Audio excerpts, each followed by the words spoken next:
Isaac Newton. Quando ouvimos este nome, o que é que nos vem à cabeça? Gênio, razão, a tal da maçã que mudou a forma como vemos o universo?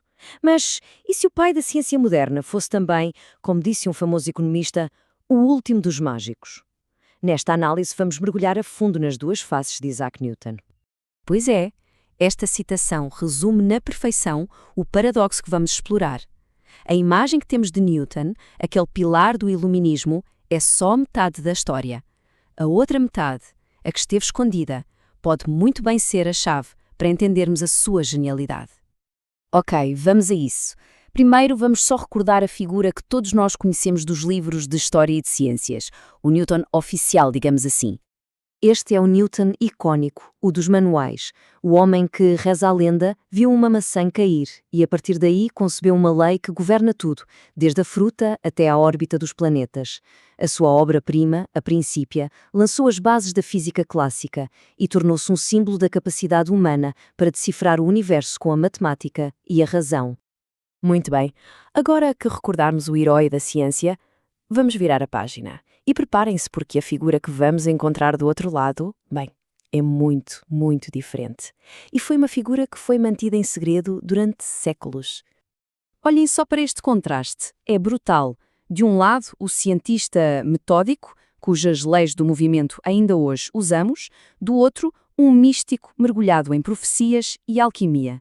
E o mais incrível, não eram duas pessoas, eram duas facetas da mesma mente absolutamente complexa.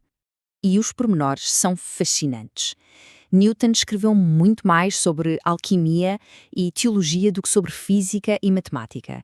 Ele estava convencido que os antigos sábios tinham um conhecimento divino que se tinha perdido e que a alquimia era o caminho para o redescobrir.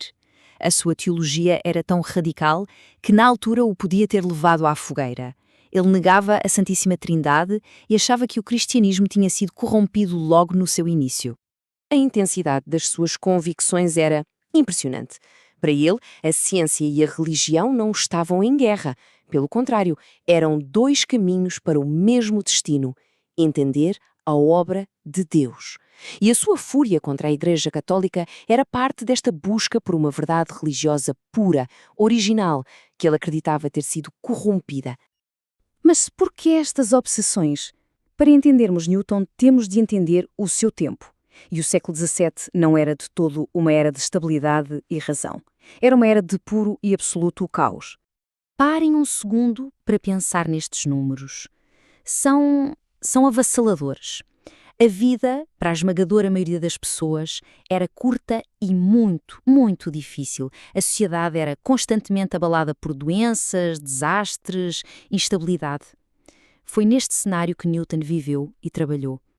Portanto, o ponto-chave aqui é este. A mentalidade apocalíptica de Newton não era assim tão estranha.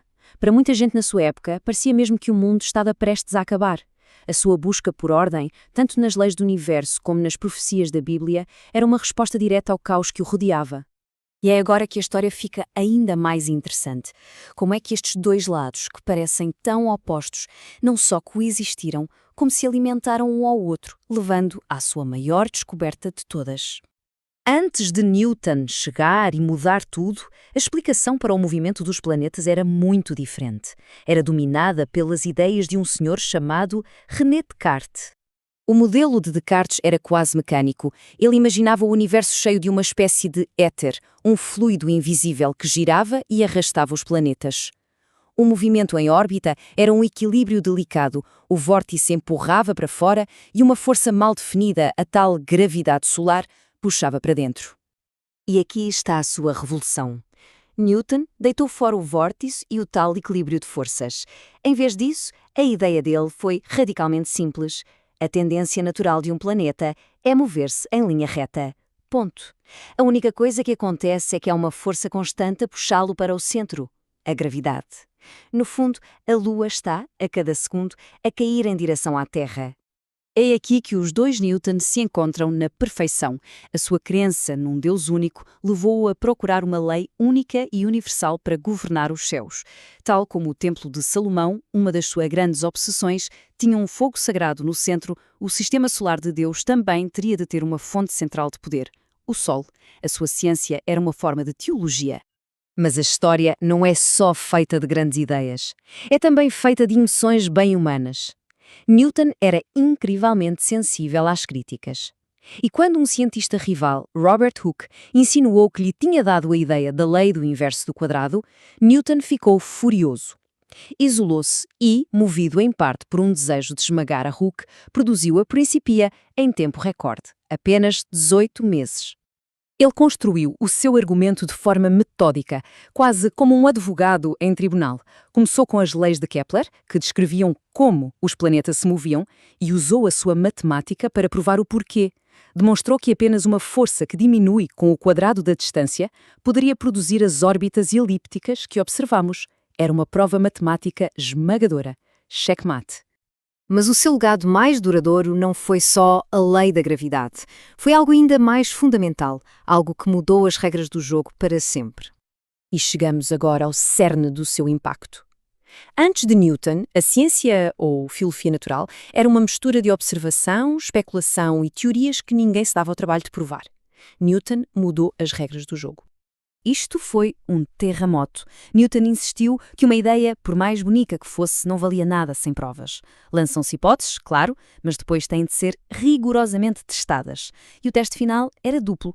Tinha de funcionar no mundo real, através de experiências, e tinha de ser matematicamente sólida. Ele, no fundo, criou o Manual de Instruções da Ciência Moderna.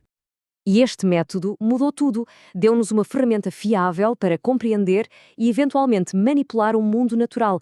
As ideias de Newton não ficaram nos livros, foram aplicadas, deram origem a máquinas e ajudaram a construir uma nova era. A sua forma de pensar foi tão revolucionária como as suas descobertas. No final, a história de Newton deixa-nos com esta pergunta.